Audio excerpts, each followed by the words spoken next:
मांडायला नव्हती, पण काही वर्षापूर्वी 10-12 वर्षापूर्वी सातारचं भाग्य उजाळलं म्हणलं तरी काही हरकत नाही.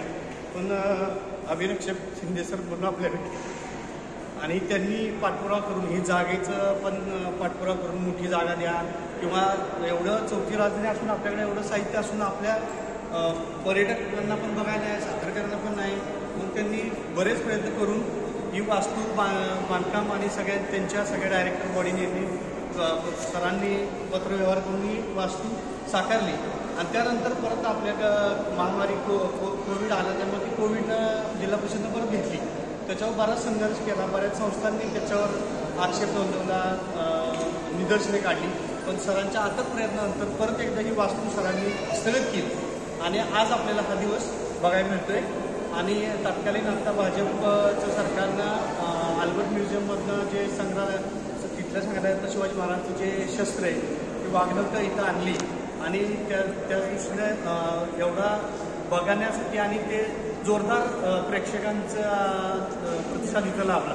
त्यातर संग्रहालय असं बघायला दिसती वास्तू चांगली, त्यामुळं आपली सातारकर येतील. पण बाहेरून सुद्धा महाराष्ट्राच्या बाहेरून सुद्धा कालसुद्धा आम्ही आलो होतो तर मैसूरवरून लोक आले होते की आमच्यापेक्षा चांगलं दिसतंय हे. म्हणजे एवढंच तीनच झालं नाही, तिथं केवढं मोठं आहे पण तरी ते म्हणतात की नाही हे फार छान आहे. म्हणजे मी काल त्याच्याशी बोललो, सर पण आले होते, आम्ही लोक. तर म्हणजे ही अशी वास्तू सरांनी दिवस रात्र प्रयत्न करून अटक प्रयत्न करून केली. पण कुठेही त्यांचा सत्कार नाही झाला, कुठेही त्यांचं नाव घेतलं जात नाही. ही दुर्दैवाची गोष्ट आहे साताऱ्यात. तरी आपला दुर्गुणा ट्रेकर्स सातारा आणि सरांच्या आपल्या ग्रुपवर विशेष प्रेम किंवा ट्रेकिंगमध्ये असताना बरेच आम्ही स्वच्छता मोहीम राबवल्या. परत तुमचा वासुदा स्वच्छता आम्ही राबवल्या, बरेच किल्ल्यावर आम्ही ट्रेकिंग केलं. 25व्या वर्धापन त्यांचा असतो महोत्सव, त्या काळात दोन्ही दुर्गणालय आणि आपल्या सातारा संग्रहालयाच्या वतीनं बरंच आम्ही कामं केली आणि अजून पण करत आहोत. पण सरांनी आपल्याला खास आमंत्रण दिलेलं आहे की आज बघण्याचा त्यांच्यावर योग आणि हे 12 किल्ले परवाच आले म्हणून आपण तो दिवस लगेच निश्चित केला.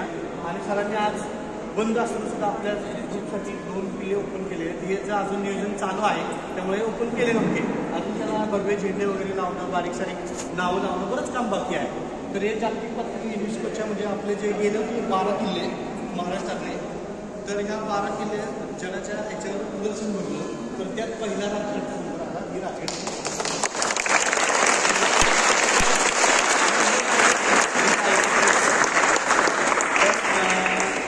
अशा या महान व्यक्तीचा सत्कार आपण करणं हे योग्यच आहे. तर आपल्या ग्रुपच्या वतीनं राहुल भोसले त्यांचा सत्कार